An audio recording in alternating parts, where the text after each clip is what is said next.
First of all thank you कि आप Kalinga institute dental और Kalinga institute of dental science में आके YDFC के थ्रू हमारे पास पहुँचे एंड बहुत जल्दी हमारे कॉलेज में भी MSc इन फेशियल एस्थेटिक के ऊपर बच्चों को ट्रेन करने वाले।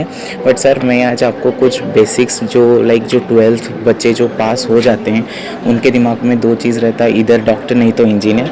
सर मैं वहीं से शुरू करना चाहूँगा कि सर जब नीट के लिए प्रिपेयर होते हैं बच्चों को लगता है कि बस there is only for MBBS they are giving the exam.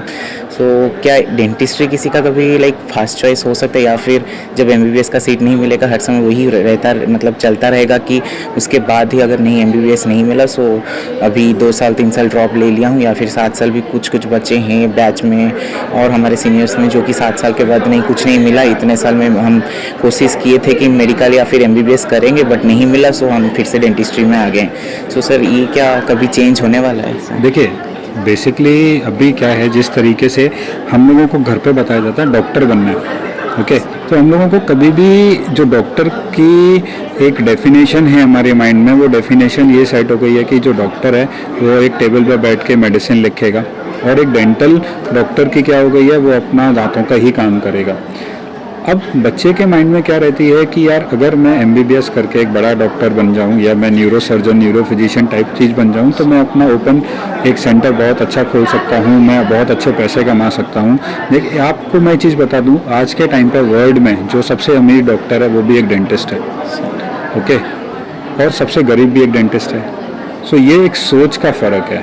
तो अगर आप अपने आपको ये सोचते हैं कि यार मैं डेंटल में इसलिए आया, MBBS नहीं मिली, ये नहीं हुआ, तो आप अपने आप का ही मोरल डाउन कर रहे हैं। ये फील्ड एक ऐसा फील्ड है जहां आपको 10x से 100x तक पैसा मिल सकता है किसी भी प्रोसीजर का, ओके।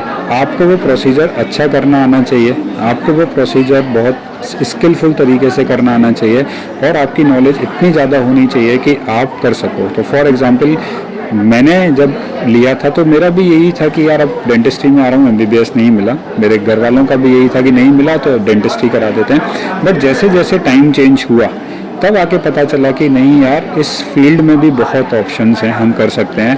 और आज इतने सालों के बाद मैं ये बहुत प्राउडली बोल सकता हूँ कि अगर मैं एक MBBS डॉक्टर होता तो मुझे दुनिया में शायद जिस एरिया में प्रैक्टिस कर रहा होता वही लोग जानते।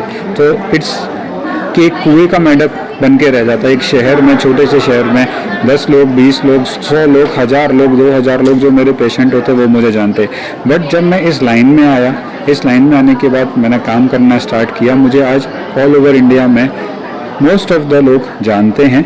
बहुत ऑल ओवर इंडिया घूमा, आउटसाइड इंडिया घूमा, तो राइट नाउ बहुत छोटा, बड़ा नाम नहीं तो बहुत छोटा नाम मेरा आज है, और वो मुझे इस डेंटिस्ट्री ने दिया है। तो इट्स ऑल अबाउट आपका सोच क्या है, आप उस चीज़ को किस तरीके से लेते हो और अप्लाई करते हो। सर और एक चीज़ पूछना है कि तो सर हम जब तक BDS के अंदर नहीं घुसते हैं, जब मैं Kalinga institute of dental science join किया, या फिर मेरे से जैसे बहुत सारे बच्चे हैं जब वो कॉलेज के अंदर आ जाते हैं तब उनको पता चलता है कि नहीं BDS के बाद MDS कर सकते हैं, या फिर डिफरेंट जो कोर्सेस है उसको करके वो और बेहतरीन खुद को बना सकते हैं, या फिर ये इतना भी MBBS से कम नहीं है। सो ये सब चीज़ हमको तब समझ में आता है जब एक बच्चा 2 साल 3 साल ड्रॉप कर लेता है, उसके बाद BDS में आता है एंड उसके बाद उसको रियलाइज़ होता है।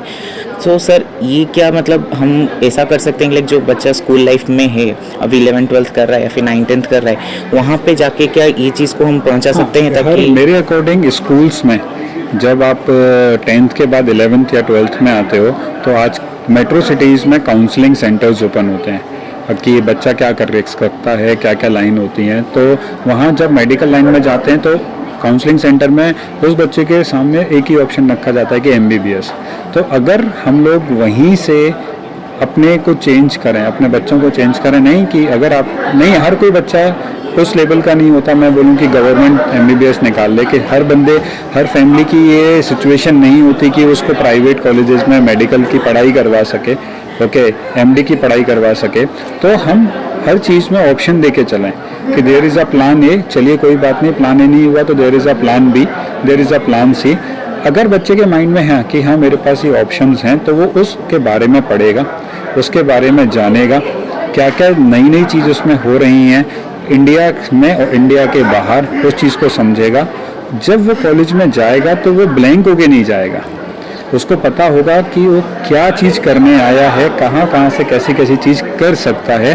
और जब वो कॉलेज में एंटर करे तो कॉलेज में भी काउंसलिंग सेंटर हो, फर्स्ट ईयर में ही उसको बताया जाए कि ये चीज़ से आप ये जहाँ तक आने में किस तरीके से क्या क्या चीज़ें आएंगी, आपको क्या क्या करना है। सो थोड़ा सा लगता है चेंज हो, और आने वाले टाइम पे इंडिया में भी चेंज होगा डेफिनेटली।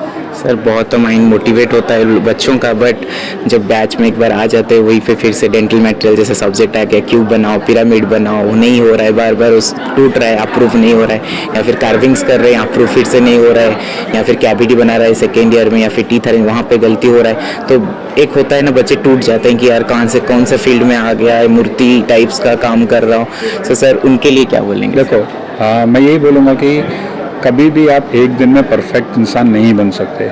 मैं आज 2008 में मैंने BDS ज्वाइन किया था और आज 2024 है, तो आज 2024 में भी मैं परफेक्ट क्यूब नहीं बना सकता, मैं परफेक्ट थंब इम्प्रेशन नहीं ले सकता, ओके, या मैं परफेक्ट कॉइन इम्प्रेशन नहीं ले सकता, ठीक है। सो ये सारी चीज़ें किस चीज़ के लिए होती हैं कि आपको उन मटेरियल्स के बारे में जानना है, आपको उन मटेरियल्स का क्या तरीके से यूटिलाइजेशन होता है वो करना है। तो अगर किसी इंसान का परफेक्ट क्यूब नहीं बनना, इसका मतलब ये नहीं है कि उसकी लाइफ में वो क्यूब नहीं आ सकता, कभी भी आ सकता है ना।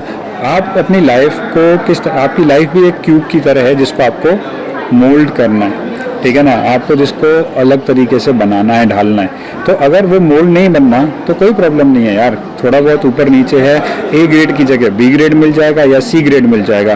पर अगर वही चीज़ आपने यार अपने आप को डाउन करके ये सोचा कि ये मैं क्यूब नहीं बना तो मैं कुछ नहीं कर सकता इस फील्ड में, वो आपका मोरल डाउन करेगा। मैं कह रहा हूँ, मैं आज भी अगर आप मुझे दे दोगे मैं क्यूब नहीं बना सकता, नहीं हो सकता, या मेरे को कार्विंग दे दोगे, नहीं हो सकती। तो उस चीज़ को अगर आप सोचते हो कि यार अगर वो नहीं हो रही तो मैं इस लाइन में कुछ नहीं करूँगा, दैट इज़ नहीं, that is for quota sake of purpose, okay. So quota sake of purpose को माइंड में ना रखे। एक पिक्चर थी 3 इडियट, तो 3 इडियट में क्या बोला था कि जब भी हम लोग जाते हैं क्लास में, हमको क्या कभी ये नहीं क्या सीखना है, आज कुछ नया मिलेगा। हम गए, अटेंड करा और वापस आ गए जस्ट अटेंडेंस के लिए। तो अगर आप अटेंडेंस के लिए जा रहे हो और आप सीखने के पर्पज से जा रहे हो, तो दोनों में बहुत फ़र्क है। बस ये फ़र्क को आपको जानना है, पहचानना है, लाइफ को बेटर करना है। सर और एक लास्ट क्वेश्चन रहेगा सर, जैसे कि एक MBBS डॉक्टर जब वो एक न्यूरो सर्जन हो जाता है या फिर एक कार्डियोलॉजिस्ट हो जाता है, वो एक अलग अलग सा क्लिनिक खोल देते हैं and they say said I am a cardiologist, I am a neuro surgeon. So क्या अभी तक ऐसा लग रहा है कि लाइक एक प्रोस्टोडोंटिस्ट बोल सकते हैं आई एम अ प्रोस्टोडोंटिस्ट, और वो एक प्रोस्टोडोंटिस्ट बोल के अगर क्लिनिक खोलेगा तो डेफिनेटली क्या सिर्फ प्रोस्थो के जो पेशेंट होंगे उनके पास आएंगे, या फिर एक एंडोडोंटिस्ट बोलेगा I am a endodontist not as a dentist, then कितना उसका एग्जिस्टेंस है? आज हो रहा है ये अभी स्टार्ट हो चुका है बहुत सिटीज़ में। लोग सर्च करते हैं कि एक, अब लोगों को देखो ये चीज़ कब होती है, अब मुझे पता है कि यार मैं दिल के डॉक्टर के पास जाना है, तो दिल का डॉक्टर कौन है? कार्डियो वाला। मुझे एक न्यूरो सर्जन के पास जाना है अपने, तो एक्चुअली क्या लोगों को उस फील्ड के बारे में भी पता है।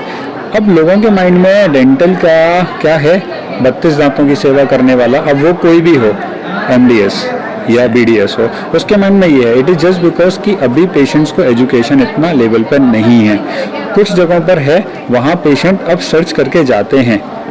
तो और बहुत लोगों ने कि भाई फॉर एग्जांपल कि मैं पेरियो से हूँ, या मैं ओरल सर्जन हूँ, या मैं प्रोस्थो से हूँ, तो बहुत जगह लोगों ने अब अपने आप को पर्टिकुलर फील्ड से रिलेटेड भी जो मार्केटिंग करना स्टार्ट किया है कि पेशेंट स्पेशली उनके पास आ रहा है।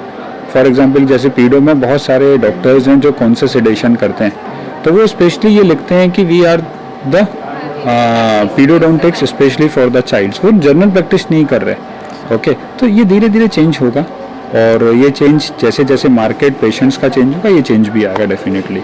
Okay, so thank you sir, आपका थोड़ा जो बच्चे चाहेंगे आपसे कांटेक्ट करने का एनी टाइम आप मेरे इंस्टा हैंडल पे दैट इज़ doc24 आशीष, आप उस पर जा सकते हो। आप मेरे यूट्यूब चैनल पे जो कि फेशियल इंजेक्टर है, आप उस पर जा सकते हो, आप वहाँ मुझे DM कर सकते हो, आप कोलैबोरेट कर सकते हो। अगर आपको कभी भी मेरे से कुछ भी चीज़ पूछनी है, मेरे से बात करनी है, आप कभी भी मेरे से कांटेक्ट कर सकते हो।